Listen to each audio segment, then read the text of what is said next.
Hello and a very warm welcome. Thanks for tuning in to your favorite news destination. You're watching In Your Interest, where the day's biggest headlines are dissected and decoded. And guess what? We've got the crypto catch-22 for you tonight. Tonight, we're cutting straight to the heart of a story that's shaking the world of finance and crime at the same time.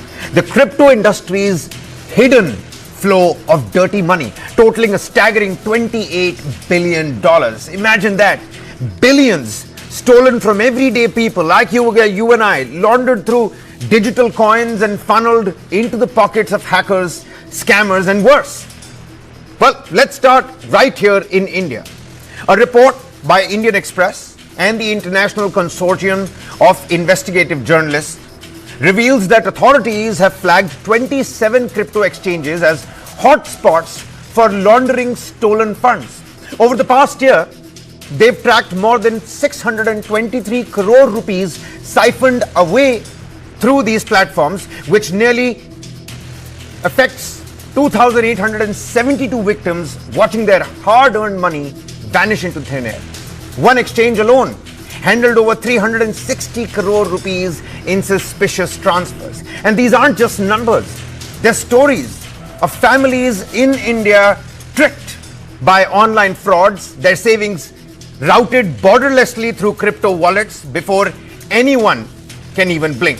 And to understand why this is exploding, let me explain in layman's terms as to what is cryptocurrency. It's simply digital money that skips banks and governments entirely.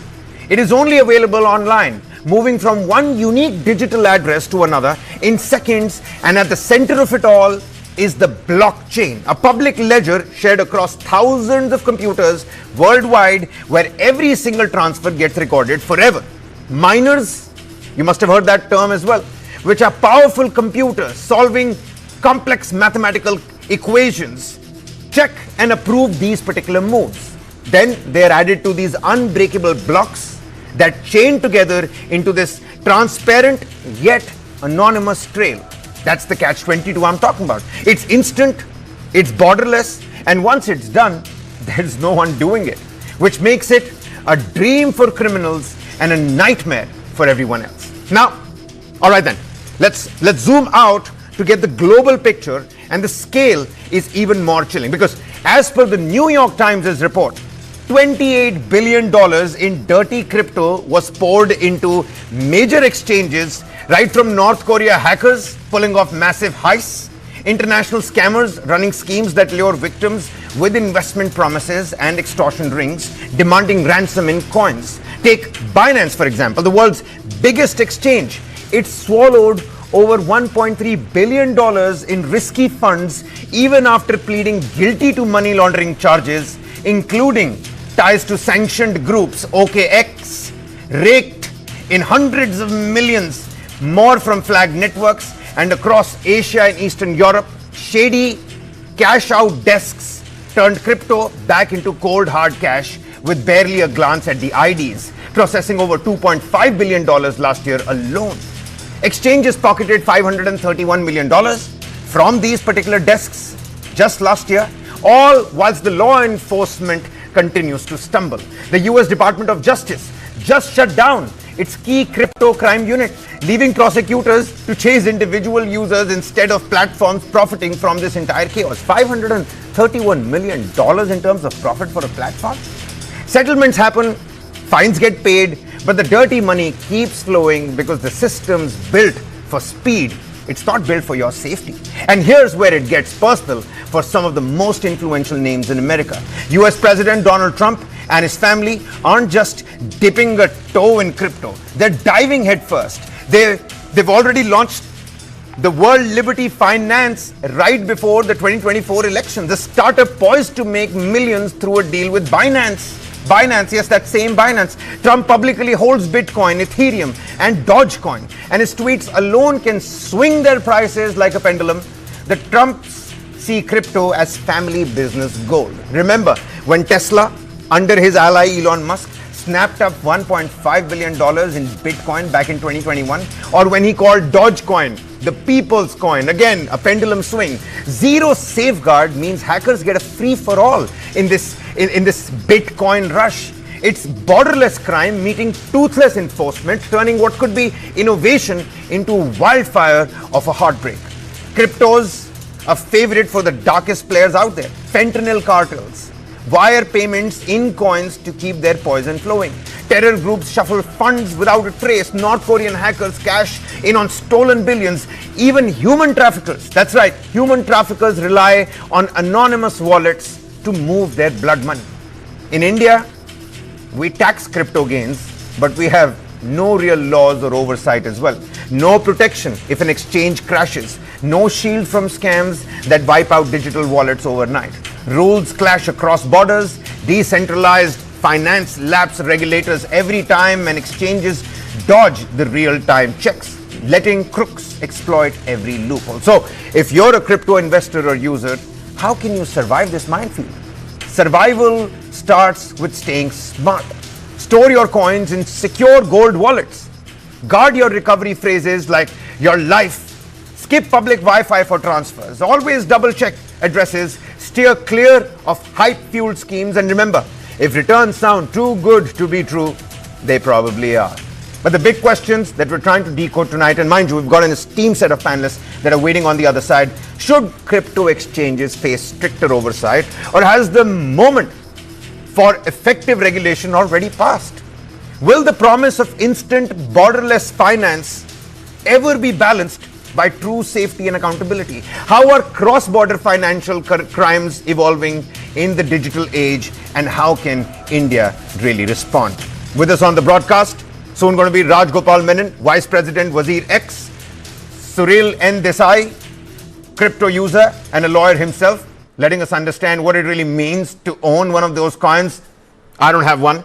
Mayank Arora, partner, Chambers of Bharat Chugh, and advocate at the Supreme Court, and Kanishk Gaur, founder, India Future Foundation and cybersecurity expert. Kanishk, let's get the ball rolling. Let me get across to you first and foremost. When we talk about dirty money that's being questioned, the ICIJ, the International Consortium, or I'm being told Kanishk is not with us at the moment. Let's go to somebody who's got some understanding of the game. Mr. Menon, let me come to you next. Vice President, Wazir X. ICIJ and the New York Times traced $28 billion of dirty money into major crypto exchanges. I mean, what's really happening here? Is crypto now the world's biggest money laundering machine? The dirty money question, how does one look at this? And how are you probably looking at this? Thanks for having me, Kabir.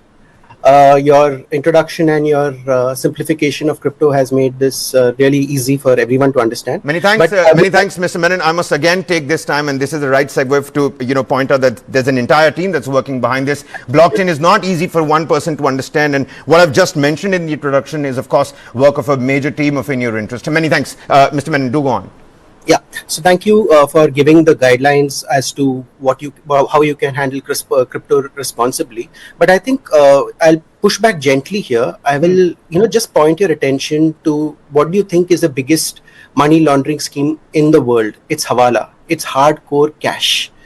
If you actually use crypto, you are, you're a brainless fool if you use crypto for transactions. If you're a criminal, because your fingerprints are all over it. Because right from the very beginning, to the device which you use to store crypto, it can be traced very, very easily. So that is the first thing that I would like to say. So, Hawala is the oldest money laundering thing in the planet. It's going nowhere. Cash is king. Cash is being used by criminals. Crypto, wherever there is money, there will be bad actors. It would be harsh for you to blame crypto, because a really small percentage of money laundering happens to crypto. Lastly, I would just like to say, even the RBI's own data points out to the fact that sheer fraud happens on traditional banking channels than on crypto. And Mr. Menon, what do you make of all the number crunching that the NYT, the Indian Express, and the International Consortium of International Journalists, I mean, all the numbers that they've presented, they certainly paint not a very happy picture, if I could put it that way. Absolutely. Oh, absolutely. There is no denying that there are bad actors. Crypto is money at the end of the day. Wherever there is money, wherever there is technology, like how you and I use mobile phones, there will be bad actors who will use crypto for bad purposes. The idea has to be to build strong guardrails that protect the end investor, and how we can make the environment a safer place for everybody who is actually using the ecosystem. All right, all right. Mr. Desai, let me come to you. You're a crypto user yourself. You can probably help the viewers understand what's really happening here. In terms of user vulnerability, do you ever worry that one wrong click could wipe out your wallet clean and there's nobody to complain to? There's no appellate authority. So much of money just gone? Or are we understanding this the wrong way and barking up the wrong tree? I mean, I feel that, in one of my articles, I've talked about creating a crypto, like how we have IRDA for insurance. We should, in India, we should create CRDA, Crypto Research and Development Agency, which would kind of, because crypto is like electricity, right? It can power progress or it can burn down the house, right? And just as the way we regulate electricity, we need, because it's a very powerful tool, what safeguards do you usually use? I mean, we now know that 2,800 Indian families lost about 600 crore rupees in 21 months alone. One particular transaction amounts to 360 crore rupees. What safeguards do you personally use? I mean, if you would like to share that with the viewers. I personally, I believe that, end of the day, it's just code, right? I mean, and it's just code disappearing from one wallet or somewhere or the other.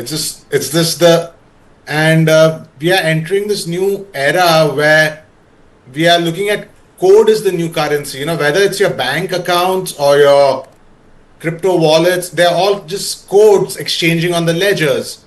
And I mean, I'm pretty altruistic, so I'm not too worried about losing my coins, because I feel that I trust the exchanges, especially the one which I use, because I know the operator. So for me, I'm not a right use case to tell you how to secure your coins. All right. Because I work very closely with the exchanges. So the exchanges know me and the founders know me. So they take extra precautions for my account. You're in a privileged seat, my friend. How can other people be in this privileged seat themselves to really understand? Not everybody, or maybe, you can help other people get to know the founders as well. Not everybody out there who wants to start investing in crypto. And then there's the catch-22 that, it's being taxed, but it's not being regulated. I mean, what's really happening on that front, Mr. Arora? Would you like to come in and help the viewers understand, of course, the legal aspect of it all, but this clean image and dirty money, one really has to understand. And the two sides that, Mr. Menon showed us, Mr. Desai showed us. What side of the divide are you on? How do you look at these developments and how dangerous this is? Because there's a major terror angle. Look at the Red Fort blast that we've been talking about. Look at the sophisticated white-collar ecosystem networks that we're talking about, right from Minnesota to Myanmar. North Korean hackers. I mean, if this is not dangerous, then what is? Look, to be honest, I am on the side of the victims and the investigating agencies here. And I'll tell you why. Look, the difficulty is, Mr. Menon rightly said that, crypto is not the problem, lack of regulation is. But he also has to understand, while there is a ledger for everything, this is not a completely anonymous transaction. It's a pseudonymous transaction. But at the same time, he has to understand that the people who are trying to use this against the victims and trying to dupe the investigating agencies, those people are using the one thing that we have in abundance, which is our population. In order to try and perpetrate a fraud, what the hackers are, or what the crypto scammers are doing is they're taking this money, creating false accounts in the name of, let's say, regular workers, rediwalas, rickshawalas. When you go and investigate, you realize that it's all over the place. They're buying numbers on Telegram. They're buying Aadhaar cards on Telegram, doing KYCs and then trying to use cryptos to launder money outside India and trying to fund all kinds of activities. Look, in an exchange, typically what happens is there is an underlying asset. Here, there is only an underlying sentiment. So all you have to do is, your bait is so simple for a victim who wants to make a quick buck, to tell them that your money will double, triple in the next few days or years or months, whatever. Now what happens is once they're scammed into it and they invest their money, either they're blocked out by exchanges that maybe are not even as genuine as maybe a WazirX is, which are not registered. There's clearly no regulation on even the Indian exchanges at the moment. Yeah. Difficulty is, how do you trace? The problem is not that there's a footprint. The problem is, how do you trace back that footprint to catch the perpetrator? All that the police and the investigating agencies are doing these days is just trying to freeze the bank accounts, try and use the process of the court to get the money back, whatever is left of it. But beyond that, you're right. I think we are looking at a digitized Harshad Mehta all over again, and we should not wait till that happen and then decide what do we need to do. I think we need to act now. No, that's a great analogy that you've put out there. I also wanted your viewpoints and opinions on how Donald Trump's name got surfaced here. We know that Mr. Witkoff's son, Donald Trump's own son, they visited Pakistan a couple of times. And when you talk about Pakistan, you have to talk about state-sponsored terror as well. Now, I'm not saying that he knowingly is doing this, but maybe through the deals with Binance, unknowingly, there's terror money that's getting siphoned. And who's really getting to know anything? Look, when there is money and somebody wants to move that money, I would sort of disagree with Mr. Menon and say that, look, cash is now the more orthodox option. The crime also digitizes itself as you progress and as you get technology and as you get more capable to use that technology. Yep. And with the sophisticated mixers available with the hackers these days, the kind of money that now they can mix with the huge amount of transactions that are happening in Bitcoin, it's unimaginable, and it is to a scale where laundering money is now as easy as ABC today. And you don't need Hawala agents, you don't need a lot of manpower, all you need is a man with a computer and the job gets done.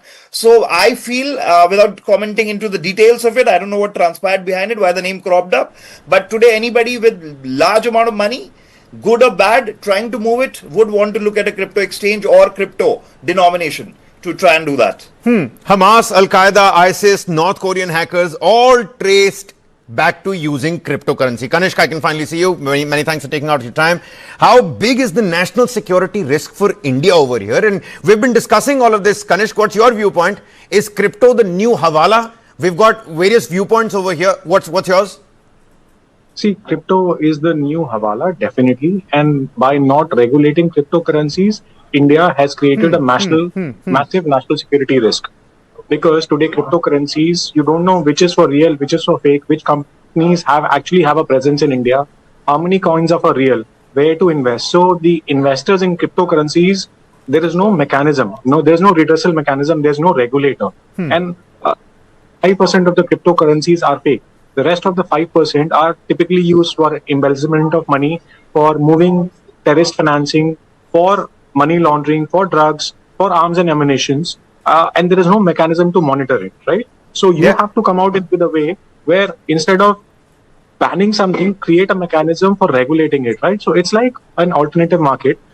Something on the dark web, obviously you can't control because it connects to the rest of the world, but you need to have clear laws and norms. Someone who's investing in a cryptocurrency, while you are charging up to 30% on the profit that person is making, but you're not holding liability and accountability of bringing in the law, right? While India is banned online gaming. So wait, hold on. Kanishk, you're making pertinent points over here. And again, I don't want to put Mr. Menon on the spot here. Right at the beginning of this debate show, Mr. Menon, you can correct me if I'm wrong here. You said the criminals should be smart enough to not use the crypto network for this kind of terror financing, because there is permanency and you're going to leave your imprints on every one of those blockchains. Am I right? Absolutely, sir. Absolutely. Kanishk, what do you say on that particular front? Because why is crypto the currency of choice for trafficking, for drug networks, for ransomware? Take a look at the fentanyl network. Is fentanyl not dangerous enough? The amount of lives fentanyl alone has taken over the last 1 decade. Yes, because you can't identify the person, the anonymity, the non-traceability which crypto offers, the amount of money which you hold in your wallet. You can't find out where the money is originated from, where it is ending. There are certain cryptocurrencies where you can't even find out what is the kind of wallet that you have, what is the kind of coin that you're holding. There are certain coins which afford provide complete anonymity. So if you look at new kinds of coins which are coming in, you can't even find out, and you can change these coins and move money around the world. There's no way to find out where the money come from, So you can run a full network. The erstwhile Hawala network is now got replaced by cryptocurrencies, crypto coins. So all right, we heard your point. We got your point. Mr. Menon, what's happening here? I mean, take a look at this. Kanishk, he himself said it. Mr. Arora, he's of the opinion that there's definitely something fishy. And what needs to happen on that particular front? I mean, you're the VP at WazirX, and I'm saying it again and again. The idea is not to put you on a spot, but you're the right person to be telling us what kind of regulations. I mean, there is clearly some lacuna over here. There is clearly some room for regulatory improvement. What can be done? Yeah, I agree with what with what Mr. Anand said and with what Kanishk is also saying.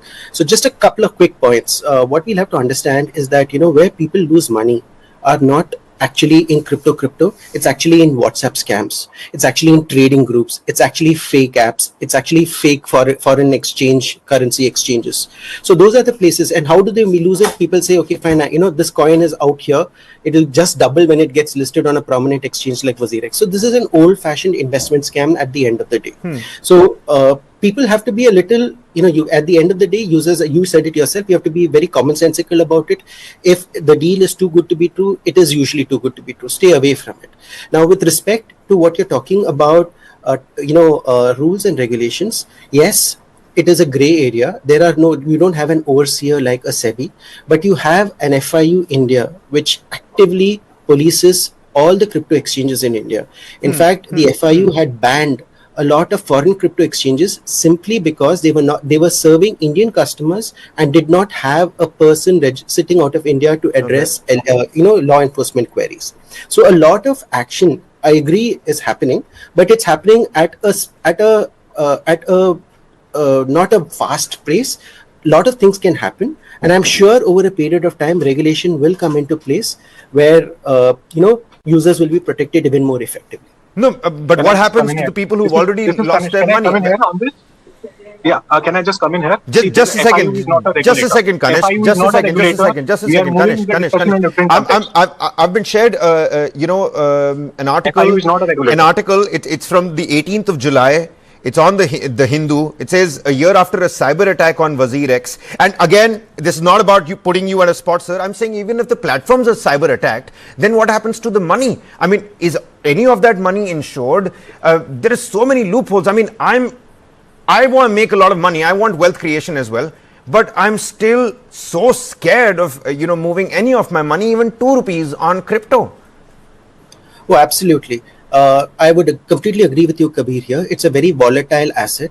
It's a very risky asset. It's meant for young men like you, not for my father. I would not advise him, who is an 80-year-old man, to invest his life savings in crypto. So only invest in money that you can afford to lose. Okay, just as a caveat. Also, what happens is that you have to go to exchanges that have that are FIU registered, for example, that have good policies in place, and all said and done, that is also not a guarantee. Now, you would mentioned about the hack that happened. We've returned 85% of the funds as of the day of the hack. Okay. Now, the point that you're making is also very pertinent. The more stronger exchanges get, you can only be strong as the last cyber attack that happened. There are also a lot of bad actors out there who are out there targeting individual users like Suril. There are a lot of thefts happening in individual wallets as well. So users have to be very, very, very careful when they are interacting with crypto. Don't chase, exorbitant gains, because that is usually a scam. Invest in exchanges that are FIU registered. Yeah, absolutely. I mean, those are points that you've already made. And Mr. Menon, thanks for taking all of those questions head on. Really appreciate it. Mr. Desai, let me come to you. And I'm going to go across the board very quickly. Please exercise brevity. Keep your answers short. Need to wrap this up as well. In terms of the consumer rights vacuum, Mr. Desai, as a lawyer, if a user loses money due to a scam or a platform failure, led cyber attack ho gaya, what legal protections exist? Is there anything at all?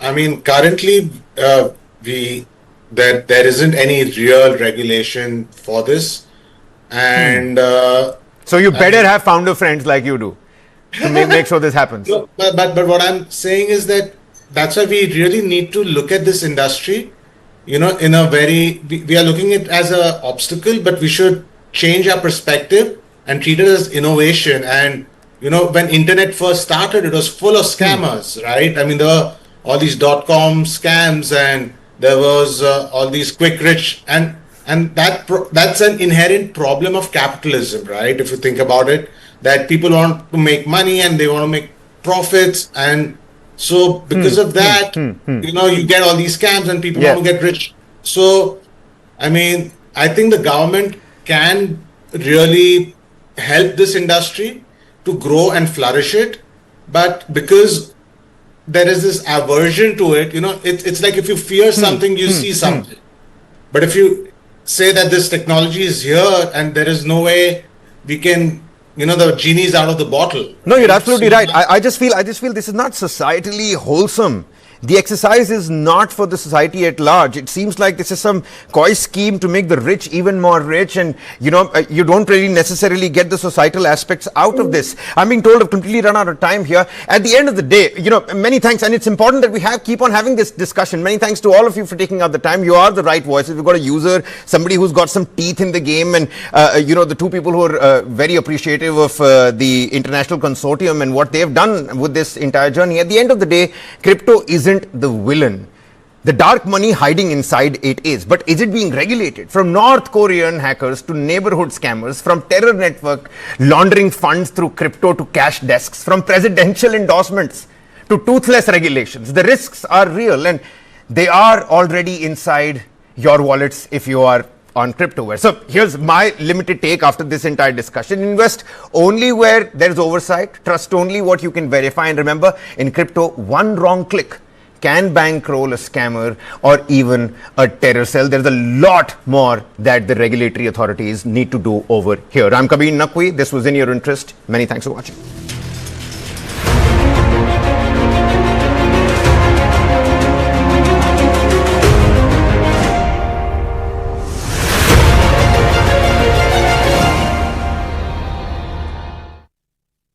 $25 का hospital bill है, इतने पैसे कहाँ से आएंगे? पैसों की चिंता आप मत कीजिए पापा। मैम, सर का हेल्थ इंश्योरेंस क्लेम अप्रूव हो गया है। आप पॉलिसी बाजार हेल्थ इंश्योरेंस क्लेम में हमेशा आपके साथ पॉलिसी बाजार। 1 करोड़ का हेल्थ इंश्योरेंस सिर्फ 550 रुपए महीने से शुरू। पेंटिंग में पहली बार बिरला ओपस अश्योरेंस। 1 साल में पेंट को कुछ भी हुआ तो पेंटिंग वापस करके देंगे। रजिस्टर करो birlaopus.com पर। भाई साहब, आपने भारत कनेक्ट का नाम सुना है? एक और social media app. Social media app नहीं, वो 700 से ज्यादा ऐप्स पे बिल पेमेंट्स पॉसिबल बनाते हैं। बढ़िया है। आप हमें जानते नहीं पर मानते जरूर हैं। हम हैं भारत कनेक्ट। बढ़ता है, खेलता है, झूलता उछलता है, दौड़ता कभी कभी दौड़ कराता है, आगे आगे बढ़ता है इंडिया, अमूल दूध पीता है इंडिया। अपनी सुपर पावर यूज करने का टाइम आ गया। आप टेंशन मत लीजिए। IIFL फाइनेंस से झटपट गोल्ड लोन लीजिए और बिजनेस आगे बढ़ाइए। लाइफ जब भी आगे बढ़ने का मौका दे, अपनी सुपर पावर, अपना गोल्ड यूज करिए और IIFL फाइनेंस से गोल्ड लोन लीजिए। IIFL फाइनेंस करता है सीधी बात। कुछ भी खा नहीं पा रहा हूँ, बहुत अपसेट हूँ। Take a date, not bites. No added sugar, preservative के बिना। डेट्स, बादाम, पिस्ता, काजू और शहद से तैयार किया गया lion dates nut bytes. Lion Date Nut Bites. A massive explosion took place. We are outside LNJP hospital right now. The exact reason behind this explosion. Is there anything with regards to Faridabad? Phone calls are getting traced as well.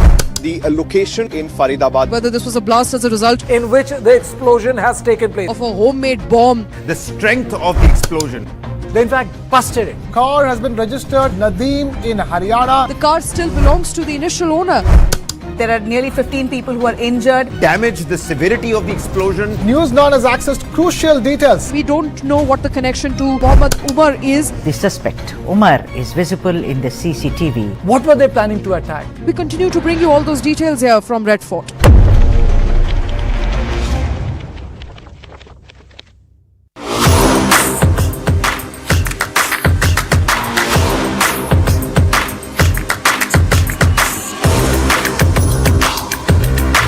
This is India's #1 news network, and you're watching News9, English news as it should be.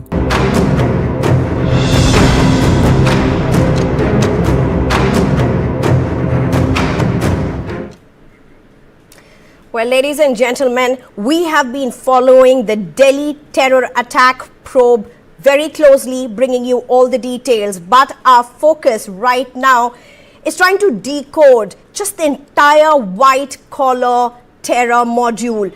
And let's get you on the screens, the faces behind this entire white terror nexus. Those are the faces, ladies and gentlemen, that the police have said for now have been the kingpins of the Delhi terror. Agencies investigating the terror network have uncovered shocking layers of a meticulously planned conspiracy where every member had a defined role, but one deadly mission. At the center of it all, a Pakistani handler, radical clerics, medical professionals, tech experts, and a suicide bomber. First, the foreign link. Omar bin Khattab, also known as Hajullah, a Pakistani operative who was in constant touch with Maulvi Irfan in Kashmir. Maulvi Irfan Ahmad, a Shopian cleric, is now identified as the prime radicalizer. Investigators say he brought educated youth, especially doctors, into Jaish's fold. He first recruited Dr. Muzammil, who then expanded the network at Al-Falah University, pulling in Dr. Adil, Dr. Omar, and Dr. Shaheen. Eventually, Dr. Shaheen even roped in her own brother, Dr. Parvez Ansari. Who was doing what? Let's break this down role-wise for you. Dr. Shaheen, a professor from Lucknow, handled fundraising and female recruitment for Jamaat-ul-Muminiyat, Jaish's women's wing. She pumped 20 lakh rupees into the module and raised even more funds. Amir from Kashmir was the key logistics man. On your screen right now, he arranged the I-20 car used in the Red Fort blast, purchased using terror funds given by Dr. Umar. Amir was the first arrest made by the NIA. Dr. Muzammil, the most crucial link, acted as the bridge between Irfan and the doctors. He radicalized students, expanded the network, and even transported explosives used in the blast. You have Dr. Adil. His arrest blew the lid off the entire module, picked up from Saharanpur by J&K police. His interrogation led investigators to a massive Faridabad seizure, weapons of 2,900 kilos of explosives. His job, weapons procurement. And then you have Dr. Omar Nabi Muhammad, the suicide bomber, highly trained in chemical handling and ammonium nitrate based bomb making. Omar carried out the Red Fort car blast, or which is now the Delhi terror attack. Videos on his devices show the extent of this radicalization. And finally, Jasir Bilal Vani, also known as Danish, the tech brain, a bomb assembly expert tasked with building drones for remote controlled blasts and even rockets for future attacks. He was arrested by the NIA from Kashmir and will now be produced before Delhi's Patiala House Court. This is terrifying anatomy of terror doctor modules. A network of educated minds turned into deadly operatives, each playing a precise role in one of the most chilling terror conspiracies uncovered in recent years.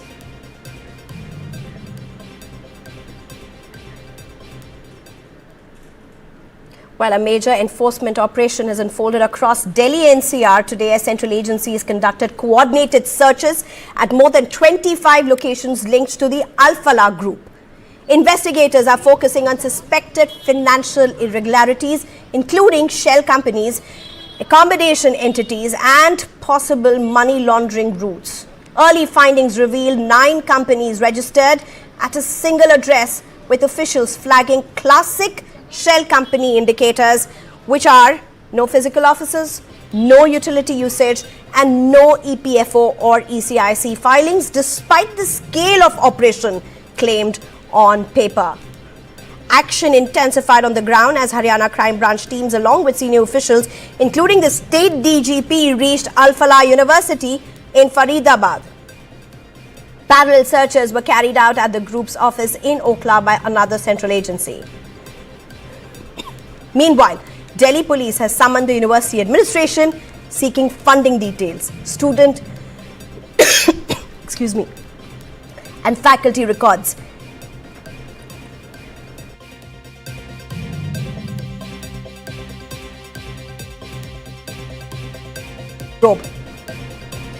Authorities are also verifying Al-Falah's claim of 12B status after the UGC clarified that the institution has no approval. The financial trail, funding channels and all linked entities are being mapped as the investigation expands across multiple locations.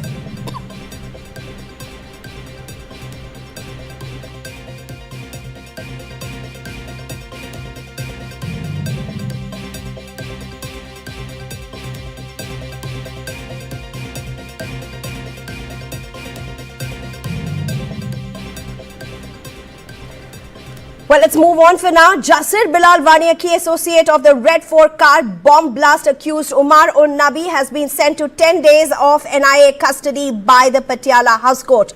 He's a man the NIA calls an active co-conspirator in the Delhi suicide bombing plot. The investigators had uncovered a dangerous new dimension in the Delhi terror attack.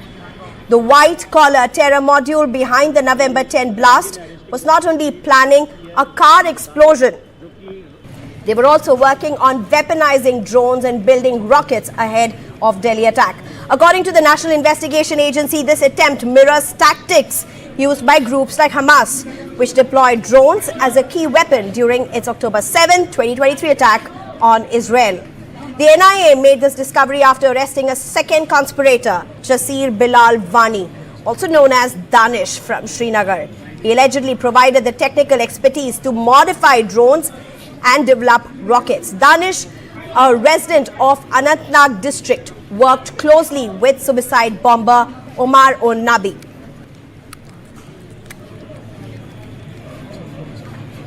And the module's first arrested suspect, Amir Rashid Ali. Sources say Danish tried to design drones equipped with the large capacity batteries, powerful enough to carry heavy explosive payloads. The plan, investigators believe, was to fly a weaponized drone over a crowded area to cause maximum casualties, a method used by Hamas. The NIA says it is now pursuing multiple leads to map the module's full network, capabilities and foreign links.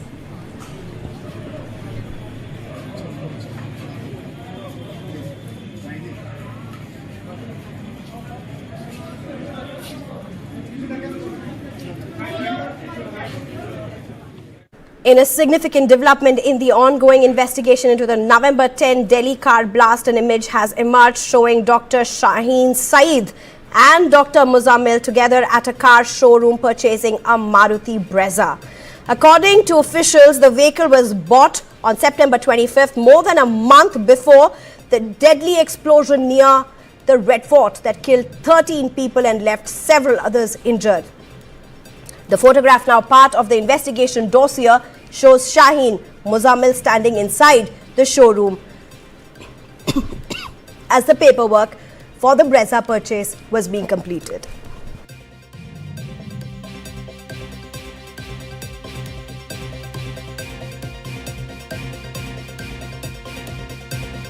Shaheen Saeed's arrest was marked as a major breakthrough in this case. Well,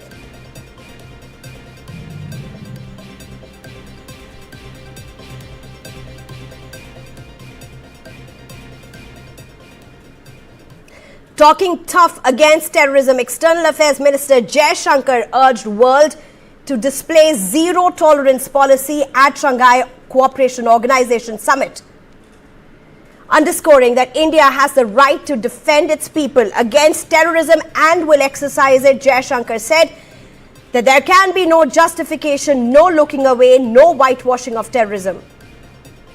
Reiterating New Delhi's demand for collective, uncompromising action, he told SCO leaders that